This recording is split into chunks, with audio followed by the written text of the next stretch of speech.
லண்டனில் குடியேற சென்ற குடும்பம். ஒரே குடும்பத்தை சேர்ந்த 5 பேருக்கு நடந்த துயரம். விமான விபத்திற்கு முன் கடைசியாக அவர்கள் பகிர்ந்து கொண்ட மனதை உருக்கும் சம்பவம். மனித வாழ்க்கையில் எதுவுமே நிரந்தரம் இல்லை என்பதை அடிக்கடி காலம் உணர்த்தி கொண்டே இருக்கின்றது. இன்று இருப்போர் நாளை இல்லை என்று வாழ்வின் நிதர்சனம் பற்றி பலர் தத்துவமாக கூறுவதுண்டு. ஆனால் இந்த நிமிடம் இருந்தோர் அடுத்த நிமிடம் இல்லை என்று சொல்லும் அளவுக்கு வாழ்க்கை சாஸ்வதம் இல்லை என்பதை காலம் சொல்லிக்கொண்டே இருக்கின்றது. ஒரு விமான பயணம் 241 பேரின் வாழ்க்கை பயணத்தை முடிவுக்கு கொண்டு வரும் என்பதை அந்த விமானத்தில் பயணித்த யாருமே நினைத்திருக்க மாட்டார்கள். நம்பிக்கைதான் வாழ்க்கை என்று சொல்கின்றார்கள். அகமதாபாத்திலிருந்து லண்டன் புறப்பட்ட அந்த விமானத்தில் இருந்த அனைவருமே தங்கள் பயணம் மகிழ்ச்சியாக அமையும் என்றுதான் நம்பிக்கையாக இருந்திருப்பார்கள்.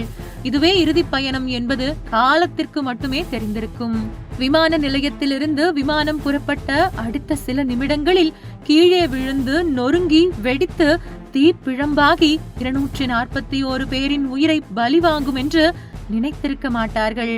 ஆனால் பதைக்க செய்யும் அந்த துயர சம்பவம் நடந்தே விட்டது. அதிலும் மிகவும் மனதை உலுக்கும் சோகமான விஷயம் என்னவென்றால், ஒரே குடும்பத்தைச் சேர்ந்த 5 பேர் இந்த விமான விபத்தில் தங்கள் உயிரை இழந்த துயரம்தான். ஒட்டுமொத்தமாக ஒரு குடும்பமே இந்த விமான விபத்தில் பலியாகிவிட்டது. ராஜஸ்தான் மாநிலம் பன்ஸ்வாராவைச் சேர்ந்தவர் டாக்டர் கோமி வியாஸ். இவரது கணவர் பிரதீக் ஜோஷி கடந்த 6 ஆண்டுகளாக லண்டனில் உள்ள ஒரு மென்பொருள் நிறுவனத்தில் பணியாற்றி வந்தார். இவர்களுக்கு 2 பெண் குழந்தைகள் உட்பட 3 குழந்தைகள். தன் கணவருடன் லண்டனில் குடியேறுவதற்காக கோமி வியாஸ் கடந்த 2 நாட்களுக்கு முன்பாக தனது டாக்டர் பணியை ராஜினாமா செய்துள்ளார்.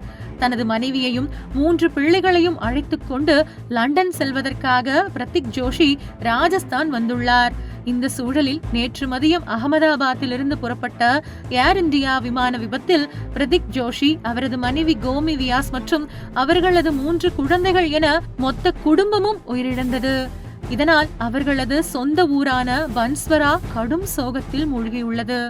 டாக்டர் பணியை ரிசைன் செய்துவிட்டு லண்டனில் தனது கணவர் பிள்ளைகளுடன் சந்தோஷமான வாழ்க்கை கனவுகளை மனதில் சுமந்து கொண்டு லண்டனை நோக்கி பயணித்த டாக்டர் கோமி வியாஸ் மற்றும் அவரது குடும்பத்தினரின் விமான பயணம் வெடித்த விமான தீப்பிழம்புகளில் அவர்களுடன் எரிந்து கருகி சாம்பலாகிவிட்டது.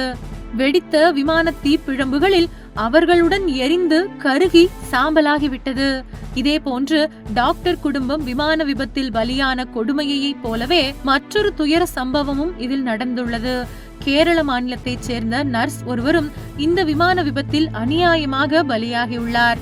ஆனால் இதில் கொடுமை என்னவென்றால், லண்டனில் பார்த்து வந்த நர்ஸ் பணியை ராஜினாமா செய்வதற்காக விமானத்தில் பயணித்த போது இந்த துயர சம்பவம் அவருக்கு நிகழ்ந்திருப்பதும் குறிப்பிடத்தக்கது. கேரள மாநிலம் பத்தனம்திட்டா மாவட்டம் கோழஞ்சேரி புல்லாடு பகுதியைச் சேர்ந்தவர் ரஞ்சிதா நாயர். இவருக்கு 39 வயதாகிறது. இவர் ஓமனில் 9 ஆண்டுகள் நர்ஸாக பணி செய்திருக்கிறார்.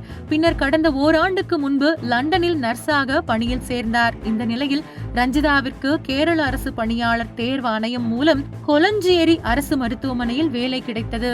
இதனால் கேரளா வந்த அவர் லண்டனில் பணியாற்றிய மருத்துவமனைக்கு நேரில் சென்று ராஜினாமா கடிதம் கொடுக்க முடிவு செய்திருக்கிறார். இதற்காக அவர் அகமதாபாத்திலிருந்து நேற்று விமானத்தில் லண்டனுக்கு புறப்பட்டார். அந்த விமானத்தில் அவர் பயணித்த போது ஏற்பட்ட விபத்தில் சிக்கி பலியானார். கேரள அரசு மருத்துவமனையில் வேலை பார்த்த நிலையில் அகமதாபாத்தில் இருந்து புறப்பட்ட விமானம் விபத்தில் சிக்கியதால் நர்ஸ் பலியான சம்பவம் கேரளாவில் அவரது உறவினர்கள் மத்தியில் பலத்த சோகத்தை ஏற்படுத்தியுள்ளது. உங்கள் தின சேவல்.